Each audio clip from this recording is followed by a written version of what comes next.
Week 1 of the Sac Joaquin Section Playoffs, and the Blitz has Division I action.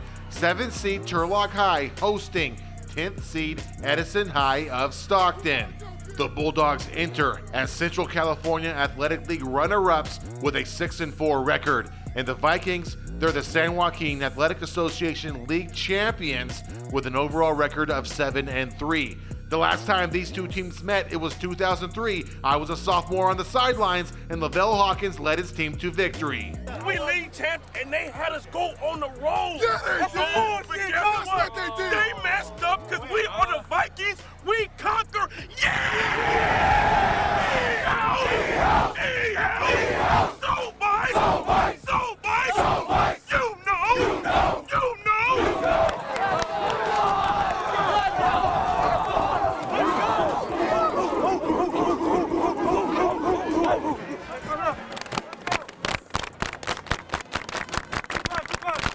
Come ready and play hard today, boys. You're trying to take the season from us. Let's go.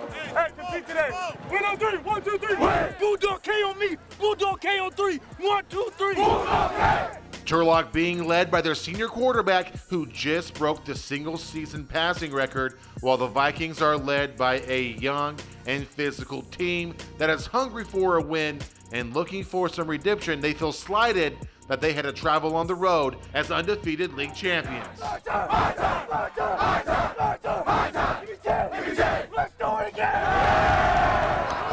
2 gloves, 2 gloves, 2 gloves, 2 gloves, 3 gloves, and out.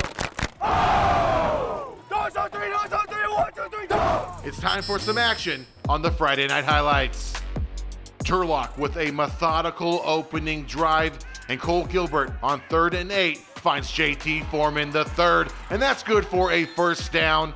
And later on in this drive, another 3rd down situation and another first down. The quarterback rushes for 11 before finding Joshua Weatherby for a tremendous one-handed catch that's good for 25 yards. And Gilbert keeps it in the air with this touchdown pass to Jeremiah Bertolotto. A 19-yard touchdown in the books, and that capped a 15-play, 95-yard drive. Great start for Turlock. Meanwhile, not a great start for Edison. A botched snap led to a 4th and out, which led to another offensive drive from Turlock. That's the quarterback once again with another 11-yard rush. And in no time at all, JT Foreman III is in the end zone. That's a touchdown near the end of the first quarter. And we're going to get it to the Vikings offense now, and they're going to get a little light at the end of the tunnel. This is an 8-yard run to the 42-yard line, and freshman quarterback Baron Staples, he connects with Robert Connor. That's a 12-yard pass and a first down. But 2nd and goal from the 6, Staples passes, and he's intercepted by Andrew Johnson, who notches a nice return. And it's going to be a double dose of Johnson because on the ensuing play, Gilbert targets his receiver, who comes down with a crowd-pleasing one-handed catch, good for 26 yards. And Turlock scores in 2 as Foreman notches his 2nd touchdown, stretching over the end zone, 19 yards, and it's 21-0. Turlock is dominating. Will they keep it going? Can they keep their foot on the gas pedal? I believe they can, and Cole Gilbert shows off his arm. That's Peter Mello on the other end of a 38-yard pass. And on 3rd and 4, Gilbert finds Weatherby, who picks up 16 yards and a first down, and sets up none other than Foreman for a 4-yard touchdown plunge. This is not a close game at all. Turlock's offense is humming, and the defense, they're not doing so bad either. Gage Pritt and Zach Macklin take advantage of an Edison mistake, a botched snap, and they have the ball at the 44-yard line. But the Vikings get one back immediately as a fumbled handoff is recovered by Brian Ayala at the 22. And on the ensuing possession, Edison has his greatest play of the game, a Pettis screen pass from the 8-yard line, and he's gone. He takes the ball 47 yards downfield before he is thwarted by Andrew Johnson. He forces the fumble, and he recovers that. Take that back. I want to see it again. This is the play of the game. First of all, I got to give props to Edison. After being dominated by Turlock, they have a great screen pass, great execution. And Pettis is running well. Unfortunately for the Vikings, Johnson is aware of his surroundings. He grabs that right shoulder and he uppercuts the ball with his left hand. And then he jumps on the ball inbounds. It counts. You don't usually see this in a high school football game. Johnson is getting it done on all sides of the ball. He had that one interception earlier, and he adds another one to the list. Another Johnson interception, his third turnover of the first half, and Turlock is leading by a wide margin. Now, before we get into the second half, let's recognize our sponsor, Realtor Michael Rocha. Are you a buyer looking for your perfect home? Or are you a seller looking for top dollar for your home? No matter what your goals are, if you're looking to win in this real estate market, Michael Rocha is the realtor for you. So contact Michael Rocha today at 209-485-5228. You can also find him on Facebook and on Instagram. We open the second half with a punt that would put a smile on the face of Pat McAfee. Amari Booker pins Turlock at the 1 yard line, and so there are 99 yards in front of the Bulldogs. Well, that's okay. Foreman takes the pass for Gilbert for 5 yards and a first down, and then Gilbert finds Bertolotto for 18 yards and another first down. And this 11-play drive is capped by a double pass. Gilbert to Johnson to Mello, a 46-yard touchdown. The Bulldogs covered 99 yards in a hurry. And that's basically it for the game. Turlock sends the reserves in.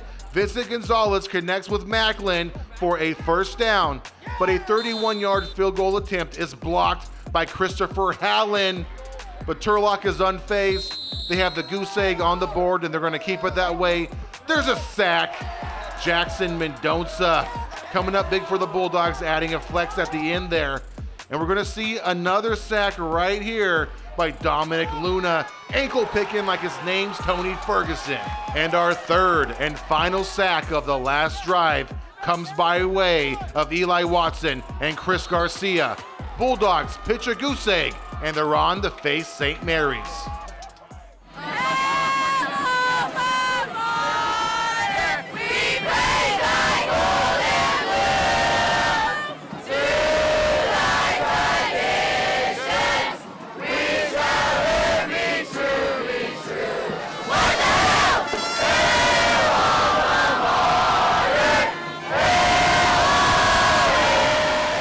First round of playoffs, a win with a shutout is huge for us. I mean, especially coming in, we knew it was going to be a good matchup for us too, and it was going to be a shootout, but we started off hot and just rallied our troops together and piggyback off each other, and it was a great win. We wanted to come out and hit him in the mouth, and that was just our goal. Come hit him in the mouth before we get in the mouth. Coach P is heavy on it. He wants us to bring our energy, and even our defensive coordinator, Coach Dom Silva, BYOE, bring your own energy. It's a plus for us when we can run the ball and throw the ball and spread the field. So to give JT the opportunity to get the ball and have grass in front of him is huge for us. I think just the team connected on all cylinders, the wide receivers, the linemen, the quarterback, and running back. Cole Gilbert did a great job. Oh, we got St. Mary's next week, so it's going to be a really, really tough game. We got to play even better than we did today. We just got to be ready, bring the energy. We're going to stick to the same game plan, get it right into the film session this week, and then come out to practice hot. Come into the game, compete our ass off, and then just play as hard as we can. We want to come shock the whole section. That's all I got to say about that one. My boy Peter Mello, he told me to shout him out. Good work today, boy. A lot of people were expecting a tighter matchup, but Turlock ran away with the game. 439 yards of total offense, while Edison only notched 191 total yards. Turlock's quarterback, Cole Gilbert, the record holder. He went 18 for 23, 214 yards, and 1 touchdown through the air. He also had 52 yards rushing, which adds up to 266 total yards. JT Foreman III, 18 carries, 99 yards, and 3 touchdowns. And if you add his receiving yards, he broke 100 with a total of 113 yards. As for the wide receiver position, Peter Mello reeled in 5 receptions for 95 yards and 1 touchdown. And Andrew Johnson, he had a hell of a game. 3 turnovers, including those 2 interceptions and that 1 fumble he caused, in addition to a touchdown pass. Kind of reminded me of McCaffrey out there. And on the back end, we got to shout out other key players like Jeremiah Bertolotto, Dominic Luna, Joshua Weatherby, Gage Pritt, Owen Miller, and the rest of that Bulldog defense. And let's give some love to that offensive line. We don't always get to do that, but the Turlock High offensive line had a hell of a game as well. Nelson Lozano, Gavin Martinez, Christian Guerrero, Nolan Ashbaugh, and Logan Durkee. Great job on Friday night. Turlock must now travel on the road to play second seed St. Mary's High, the undefeated Tri-City Athletic League, and not just undefeated in the league. That's right, they got a 10-0 record. Last year, they lost to Rockland High in the D1 semifinal. Best of luck to the Bulldogs next week. As for the Blitz, we're taking a trip to Hillmore High for Division I action as the Yellow Jackets host their Trans Valley League rival, Escalon High. This is going to be a barn burner, folks. Hillmore seeded 4th, the Cougars seeded 5th, and Escalon is coming off a 55-0 shutout of Pacheco High, and they're motivated. They want to beat Hillmore. These two teams last met September 30th, and the Yellow Jackets edged out the Cougars. These two teams have tons of postseason history, so it's a no-brainer that the Blitz is going to be there to catch all the action. You can find that episode at turlockjournal.com. You can also find us on YouTube, Instagram, Facebook, and Twitter if you follow at Turlock Journal. So until next week and round 2 playoff action, I'm Frankie Tovar. Thank you for watching the Blitz.